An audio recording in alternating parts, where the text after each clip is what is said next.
राजेश अभी घर से निकला ही था कि उसने देखा उसके स्कूल के मास्टर जी रघुनंदन तिवारी जी उसके घर ही आ रहे थे। वह रुक गया।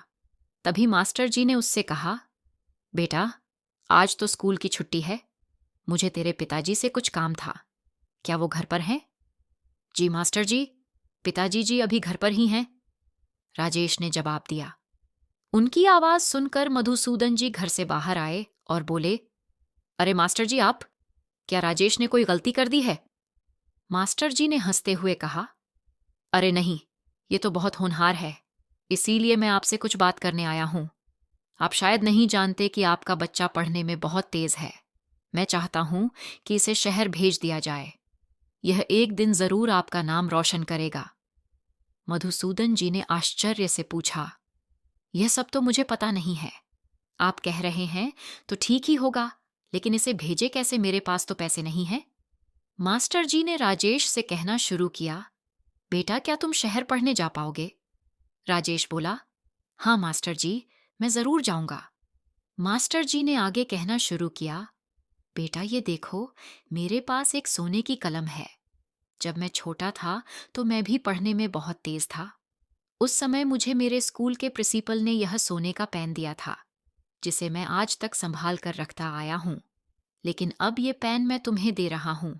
शहर जाकर मेरे मित्र से मिलना, उनके पास ये पेन गिरवी रख देना। वो तुम्हें पैसे दे देंगे। जब तुम पढ़ लिख कर कुछ बन जाओ तो इस पेन को छुड़ाकर मुझे वापस दे देना। यह कहकर मास्टर जी ने एक डिब्बी राजेश के हाथ में पकड़ा दी। राजेश डिब्बी खोलकर देखने लगा तो उन्होंने रोका और कहा, बेटा, इस पेन को जब देखना, जब तुम इसका कर्ज चुकाने लायक हो जाओ। मास्टर जी से चिट्ठी और पेन लेकर राजेश उनके मित्र के पास पहुंच गया। उन्हें पेन और चिट्ठी दी। उन्होंने खत पढ़ा और राजेश को पैसे दे दिए। राजेश ने वहां के बड़े स्कूल में दाखिला ले लिया। अब जब भी राजेश को पैसों की जरूरत होती, वो उनसे पैसे ले लेता और अपनी डायरी में लिख लेता था। समय बदला। कई सालों की कड़ी मेहनत से एक दिन राजेश एक आईएएस ऑफिसर बन गया। अब तक वह सब कुछ भूल चुका था। वह दिन रात काम में लगा रहता। एक बार राजेश के पिता मधुसूदन जी उससे मिलने शहर आए। वे गेट पर पहुंचे तो सिक्योरिटी गार्ड ने उन्हें रोक दिया।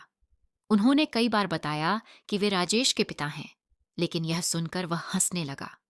बहुत देर तक धूप में खड़े रहने के बाद भी जब वे उससे मिल नहीं पाए तो निराश होकर गांव की ओर चल दिए। रास्ते में उन्हें राजेश की गाड़ियों का काफिला दिखा। पिता को देख राजेश ने गाड़ी रोकी और गाड़ी से उतरकर उनके पैर छुए। फिर उन्हें गाड़ी में बिठाकर अपने घर ले गया। राजेश को इस तरह देखकर उसके पिता बहुत खुश हुए। राजेश बोला, पिताजी, अब आप चिंता मत कीजिए, गांव को छोड़ दीजिए और मेरे साथ यहां आकर रहिए।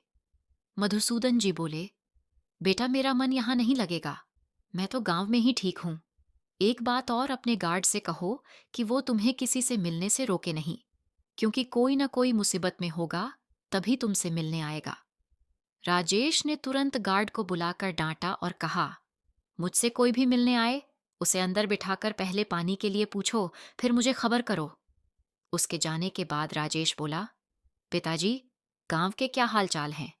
आपके खेत वगैरह?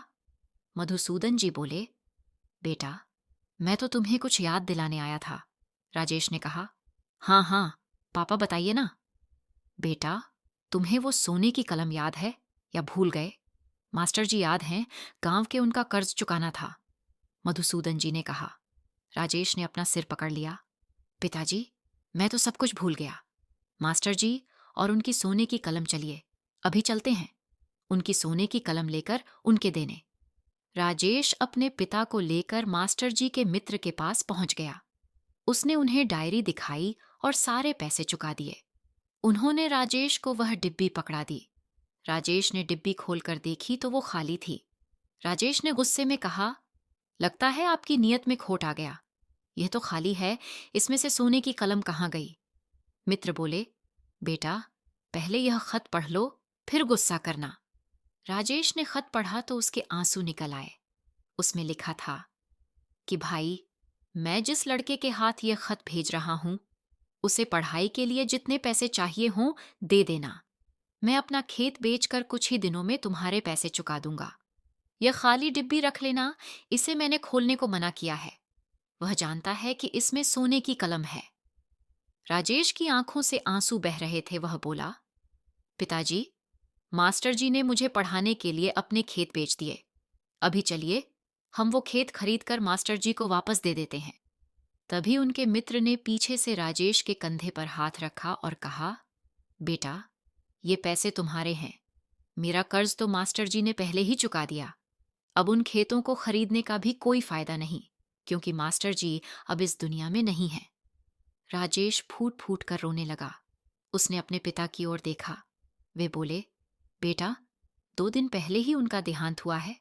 यही खबर देने मैं तेरे पास आया था।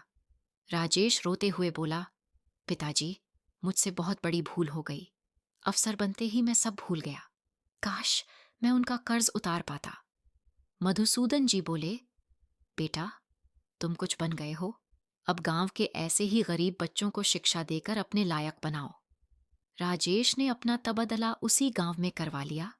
अब वह नौकरी के साथ साथ गरीब बच्चों को पढ़ता भी था।